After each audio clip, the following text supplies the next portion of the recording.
वैसे तो हिंदी भाषा को लेकर विवाद हमेशा से ही बना रहा है, लेकिन हाल ही में बॉलीवुड एक्टर अजय देवगन और कन्नड़ एक्टर किच्चा सुदीप के बीच हुए बहस के बाद सोशल मीडिया पर भाषाओं का बाजार फिर से गर्म हो गया है।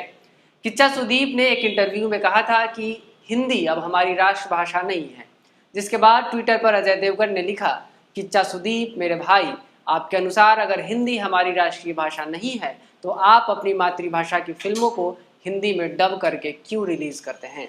हिंदी हमारी मातृभाषा और राष्ट्रीय भाषा थी, है और हमेशा रहेगी। हालांकि इस मुद्दे पर दोनों अभिनेताओं ने अपनी अपनी बात रखी और शांत हो गए, लेकिन सोशल मीडिया पर भाषा का विवाद फिर से गर्म हो रहा है। आज के एपिसोड में चर्चा करेंगे कि क्या वाकई में हिंदी अब हमारी राष्ट्रभाषा नहीं रही, और जानेंगे कि राष्ट्रभाषा, राजभाषा और मातृभाषा में क्या अंतर है। नमस्कार, मेरा नाम है रवि सुमन और आप देख रहे हैं द एक्टिविस्ट। भारतीय संविधान में 22 भाषाओं को मान्यता दी गई है, लेकिन देश भर में लगभग 122 से ज़्यादा भाषाएं या बोलियां हैं।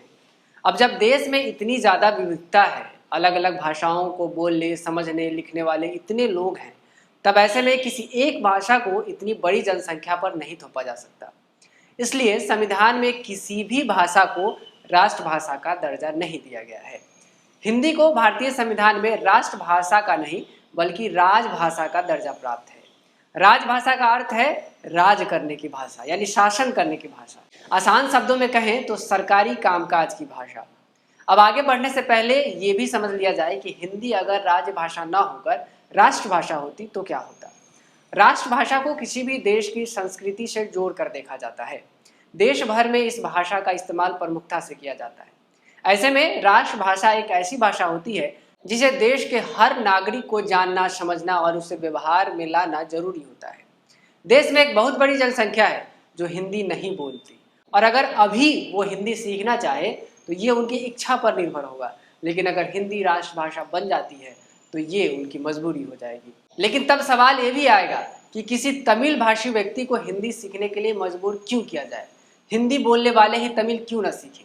फिर इसी तरह अन्य भाषा बोलने वाले भी यही मांग करेंगे कि वो दूसरी भाषा क्यों सीखें, दूसरे उनकी भाषा क्यों न सीखें।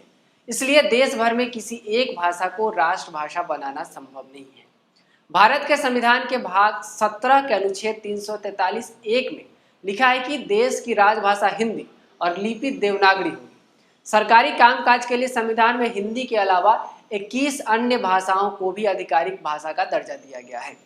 संविधान की 8वीं अनुसूची में 22 भाषाओं को शामिल किया गया है।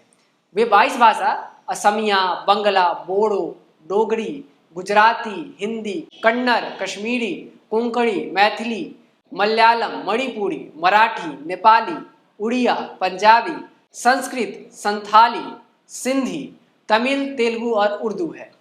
इन 22 भाषाओं में सरकारी कामकाज किए जाते हैं। इंडियन एक्सप्रेस की एक रिपोर्ट के मुताबिक 2011 की जनगणना के आधार पर देश में 44% आबादी हिंदी बोलती है। बाकी 56% लोग 120 से अधिक भाषा बोलते हैं। जनसंख्या के लिहाज से समझे तो देश के 52.8 करोड़ लोग हिंदी बोलते हैं। देश में करीब 13.9 करोड़ लोग ऐसे हैं जिन्होंने हिंदी को अपनी दूसरी भाषा बताया है। भारत की पहचान यहाँ की विविधता है। यहाँ अलग अलग तरह से जीने वाले लोग एक साथ रहते हैं।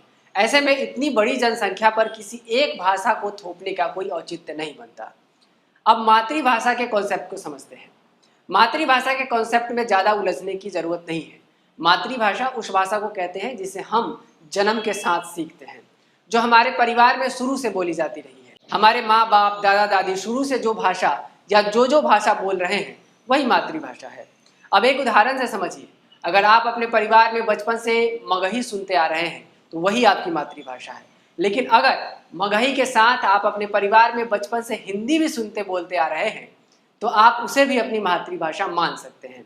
जैसे अगर आप कह दें कि आपकी मातृभाषा मगही और हिंदी है क्योंकि आपके परिवार में बचपन से ही इन दोनों भाषाओं को बोला जाता रहा है, तो ऐसे में ये कोई गुनाह तो नहीं हो जाएगा। किसी दूसरे एपिसोड में चर्चा करेंगे कि भाषा का विवाद कब और कैसे शुरू हुआ। आज के एपिसोड में बस इतना ही। यूट्यूब पर है तो चैनल को सब्सक्राइब कर लीजिए, फेसबुक पर है तो पेज को फॉलो कर लीजिए। धन्यवाद।